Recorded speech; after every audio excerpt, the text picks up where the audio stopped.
അതിൽ ഒരു വലിയ കോമഡി ഉണ്ട്.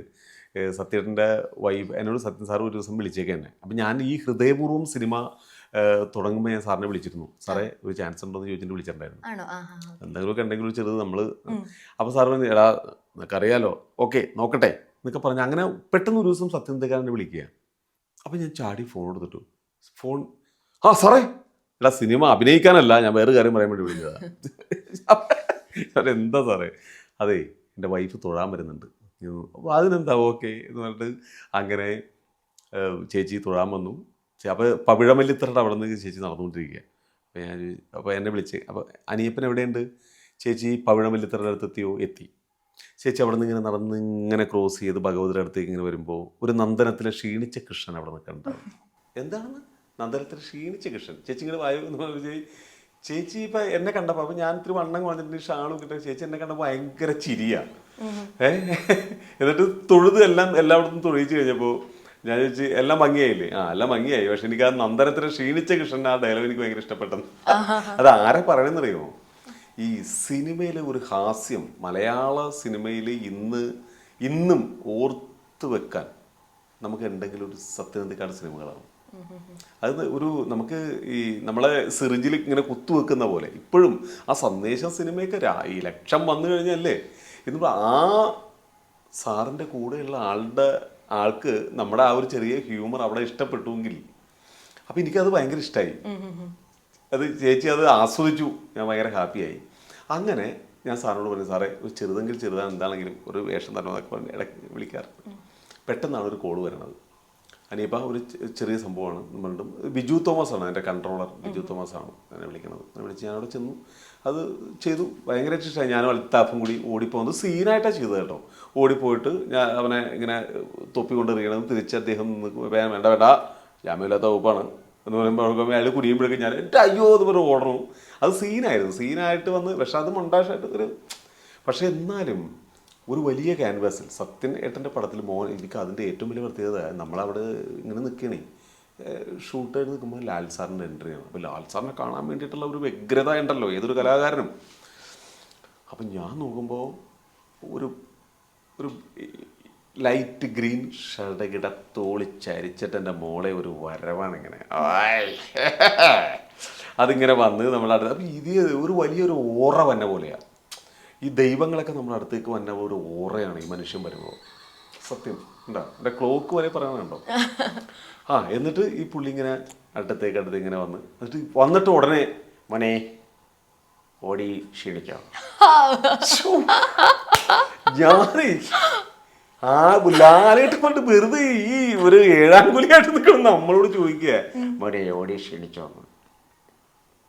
നമ്മൾ ലാലേട്ടാ അതാണ് ലാലേട്ടൻ. ആ വ്യക്തിയുടെ കൂടെ ഒരു സീൻ അല്ലെങ്കിൽ അതൊരു സംഭവം ചെയ്യാൻ കഴിഞ്ഞാൽ ഉണ്ട്. അത് ഞാനുണ്ടല്ലോ ഞങ്ങൾ 4 നായകന്മാരിൽ ഒരാളാണ്. പക്ഷെ അതിലൊക്കെ ഞങ്ങൾ കുറച്ചുള്ളെങ്കിലും ഞാൻ മഹാസമുദ്ര സിനിമയിലും ഇതുപോലെയൊക്കെ കുറച്ച് എൻട്രി ആയിട്ടുണ്ടെങ്കിലും ഈ ലാൽ സാറിന്റെ സാന്നിധ്യമാണ്. അദ്ദേഹത്തിന്റെ ഒരു ഓർമ്മ. അദ്ദേഹം തന്നെ പറയാറില്ല ഇടയ്ക്ക് ഞാൻ മോനെ എന്നുള്ള വിളി.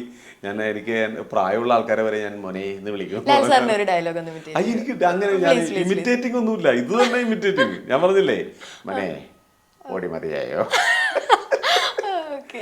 അതാണ് ആ ഒരു ലെജൻഡിന്റെ ഒക്കെ കൂടെ നമുക്കൊക്കെ ഓർത്തു വെക്കാൻ. നമുക്ക് എൻ്റെ മോളെ ഇനി സിനിമ ഇല്ലെങ്കിലും നമുക്ക് ഓർത്തു വെക്കാൻ അതൊക്കെ മതി.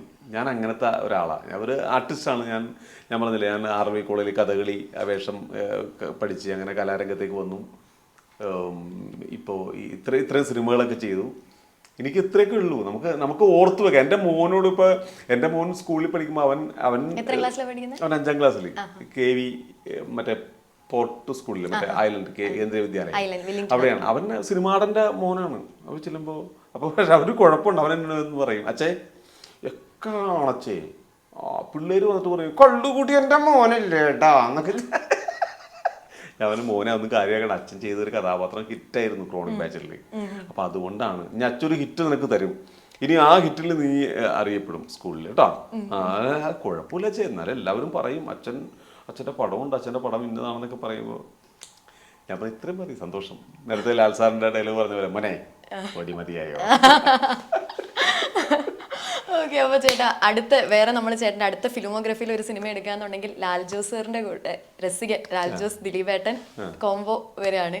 അപ്പൊ ദളവാത്തെരുവ് ആ സെറ്റ്, അപ്പൊ അതിന്റെ എന്തെങ്കിലും ഒരു മെമ്മറി നമ്മളോട് ഷെയർ ചെയ്യാം. അതിലേക്ക് എങ്ങനെ എത്തിപ്പെട്ടു ആ സിനിമയിലേക്ക്? അതും ഇത് ഭയങ്കര രസകരമായിട്ട് സംഭവമാണ്. അത് പെട്ടെന്ന് ഒരു കോള് വരികയാണ്. ജേസൺ ഇളംകുളം വിളിച്ചിട്ട് ഇങ്ങനെ ഒരു സിനിമയുടെ കാര്യം പറഞ്ഞു. ഇങ്ങനെ ലാൽ ജോസ് സാറിനെ ചെന്ന് കണ്ടു, അതിൽ വന്നു. പക്ഷെ ഭയങ്കര രസമായിരുന്നു ആ ഒരു ലൊക്കേഷൻ, ദളവാത്തെരുവ്. അതായത് നമ്മുടെ കലൂര് മണപ്പാട്ടി പറമ്പില്ലേ, അവിടെയാണ് ആ ലൊക്കേഷൻ സെറ്റ് ഇട്ടത്. ഒറ്റ പൊണ്ണു ഒരു 10-30 ദിവസം ദിലീപേട്ടൻ്റെ കൂടെ നല്ല രസമായിരുന്നു. അതായത് ഒരു ഹ്യൂമർ, അതായത് വെറുതെ ഇരിക്കുമ്പോൾ പോലും തമാശ പറയുന്ന ഒരാൾ. നമ്മളെ ചിരിപ്പിച്ചിട്ട് ഇദ്ദേഹം ഒഴിഞ്ഞു മാറും. ഡയറക്ടറിൽ നിന്ന് ചീത്ത കിട്ടണം നമുക്കാ. അതിപ്പോൾ ഒരു സീൻ എടുക്കാൻ പോകണം, ആർട്ടിസ്റ്റ് റെഡി, ഓക്കെ. അപ്പം ഈ ആർട്ടിസ്റ്റ് റെഡി എന്നൊക്കെ പറഞ്ഞ് നമ്മൾ ഷോട്ട് പ്ലാൻ ചെയ്യുന്ന സമയത്ത് ഇദ്ദേഹം എന്തെങ്കിലും സാധനം പറയും, ആരെ ദിലീപേട്ടൻ. അപ്പം നമ്മൾ കണ്ണുകൊണ്ട് ചിരിക്കുമ്പോഴേക്കും പുള്ളി ചിരിക്കുകയില്ല, ചീത്ത കിട്ടണം നമുക്കും. അതായത് ഒരു ഫുൾ ടൈം ഹ്യൂമറായിട്ടുള്ളൊരു മനുഷ്യനാണ് ദിലീപേട്ടൻ. മറക്കാൻ പറ്റില്ല, ജീവിതത്തിൽ ഒരിക്കലും മറക്കാൻ പറ്റാത്ത ഒരാൾ. അതായത് എനിക്ക് ഓർത്തു വെക്കാനൊരു കാര്യം കൂടിയുണ്ട്. ഞാൻ അന്ന് തൃപ്പൂണിത്തുറ വാടകയ്ക്ക് താമസിക്കുക. വാടകയ്ക്ക് റെന്റ് കൊടുക്കാനായിട്ട് എൻ്റെ കയ്യിലില്ല അന്ന്. അപ്പോൾ ഓണർ വിളിച്ചിട്ട് എനിക്ക് അനിപ്പോൾ റെന്റ് ഇപ്പോൾ കഴിഞ്ഞിട്ട് ടൈം കഴിഞ്ഞല്ലോ. അപ്പോൾ ഈ ദിലീപേട്ടൻ ഇപ്പുറത്ത് മേക്കപ്പ് ചെയ്തുകൊണ്ടിരിക്കണം, എനിക്കറിയില്ലായിരുന്നു. അപ്പം ഞാനിപ്പുറത്ത് ഫോൺ എടുത്തിട്ട് ചേട്ടാ അത് തരാം ചേട്ടാ, ഇപ്പം എനിക്ക് കിട്ടിയിട്ടില്ല പൈസ, അതുകൊണ്ട് കുറച്ച് ഡിലേ ഉണ്ടാവും. ഞാൻ എത്തിക്കാം, അത് പ്രശ്നമില്ല, okay, no problem, okay. Shoot കഴിയാൻ നേരത്ത് ദിലീപേട്ടൻ കുറച്ച് പൈസേൻ്റെ പോക്കറ്റ് കൊണ്ടുവന്നിട്ട് തരിക, അല്ല വാടക കൊടുക്കണം. അപ്പോൾ അത് എനിക്കും ദിലീപേട്ടൻ അറിയാവുന്ന കാര്യം കേട്ടോ. വേറെ ഒരു മനുഷ്യൻ ദിലീപേട്ടൻ കേട്ട് കഴിഞ്ഞാൽ നീ എന്തിനാണെന്ന് പറയുന്നതൊക്കെ ചോദിക്കും. പക്ഷെ അദ്ദേഹത്തിന് കുറേ നന്മകളുണ്ട്, നല്ല മനുഷ്യനാണ്, നന്മകളുണ്ട്.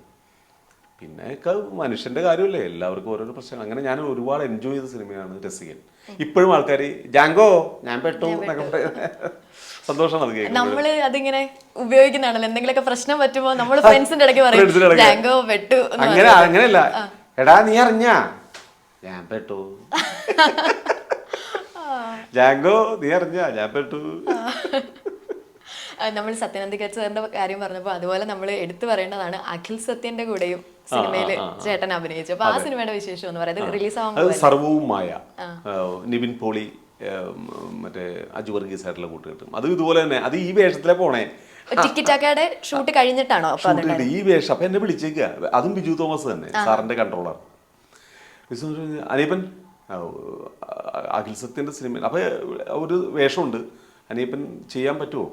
ഞാൻ പറഞ്ഞു ഞാനെന്താ ചേട്ടാ ചെയ്യാലോ, ഞാൻ വരാം, ഒറ്റപ്പാലത്താണ്, ഞാൻ വരാമല്ലോ ചേട്ടാ, ഓക്കെ എന്ന് പറഞ്ഞാൽ അങ്ങനെ ചെന്ന് തൊപ്പിയും വെച്ചിട്ടാണ് ചെന്നേക്കണേ. അങ്ങനെ അവിടെ ചെന്ന് അപ്പോൾ പുള്ളിക്കാരനെ കണ്ടപ്പോൾ തന്നെ നമസ്കാരം ഇരിക്കും. അത് കഴിഞ്ഞ് പതുക്കെ തൊപ്പി മാറ്റി കഴിഞ്ഞപ്പോൾ പുള്ളിക്ക് എന്ത് പണ്ടാറോടെ ഇത്, അതായത് ഇങ്ങനെ ഒരു ഒരു വല്ലാത്തൊരു ലുക്കിലിരിക്കല്ലേ പുള്ളി. ഇത് എന്താണ് ഇങ്ങനെ?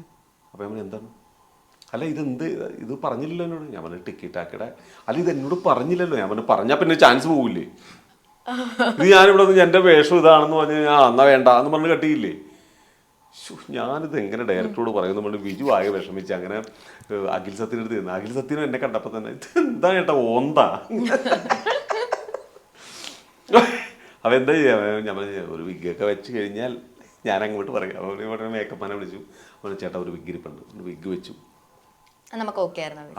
അതൊരു ഒരു രസമുണ്ട്. സിനിമ കാണുമ്പോഴേ നിങ്ങൾക്ക് അതിൻ്റെ സസ്പെൻസ് അറിയില്ല. കാരണം എൻ്റെ വീടിൻ്റെ പെരവാസ്തുലിയാണ്. അപ്പോൾ നിവിൻ പോളിയും അജു വർഗീസൊക്കെ എൻ്റെ വീടിൻ്റെ പൂജക്ക് വന്നതും എൻ്റെ വീടിന് നടക്കുന്ന രസകരമായൊരു സംഭവം. അപ്പം ഡയറക്ടറും എടുക്കാട്ടോ, സ്ക്രിപ്റ്റ് വരെ ചേഞ്ച് ചെയ്തു ഈ വിഗിന് വേണ്ടിയിട്ട്. അത് നിങ്ങൾ സിനിമ കണ്ടറിഞ്ഞാൽ മതി. സംഭവം അതൊരു ടിക്കായിരിക്കും, അത് രസമായിരിക്കും. സർവവുമായ ഒരു കിടുവാണ്. നിവിൻ പോളി അടിച്ച് പൊളിച്ചേക്കണ ഒരു സിനിമയാണ് നിവിൻ പോളിയുടെ സർവവുമായ. ക്രിസ്മസ് റിലീസാണേ. പറവൂർ ഭാരതൻ സാറിനെ ഒന്ന് ഇമിറ്റേറ്റ് ചെയ്യാമോ? പറവൂർ തന്നെ നമ്മളതെങ്കിലും കണ്ടിട്ടില്ലല്ലോ അധികം. മത്തങ്ങ പോലത്തെ രണ്ട് കണ്ണുണ്ടായിട്ട് എന്താണോ കാര്യം? നേരെ നോക്കി നടക്കാൻ വയ്യത് എനിക്ക്. രൂപ 132 നിലത്തിയുടെ നുള്ളുന്നത്, എന്നിട്ടൊന്ന് കിളിക്കുന്നോ കുരുത്തം കെട്ടവനെ. കൊറേ ടച്ച് വിട്ട് അറിയാലോ.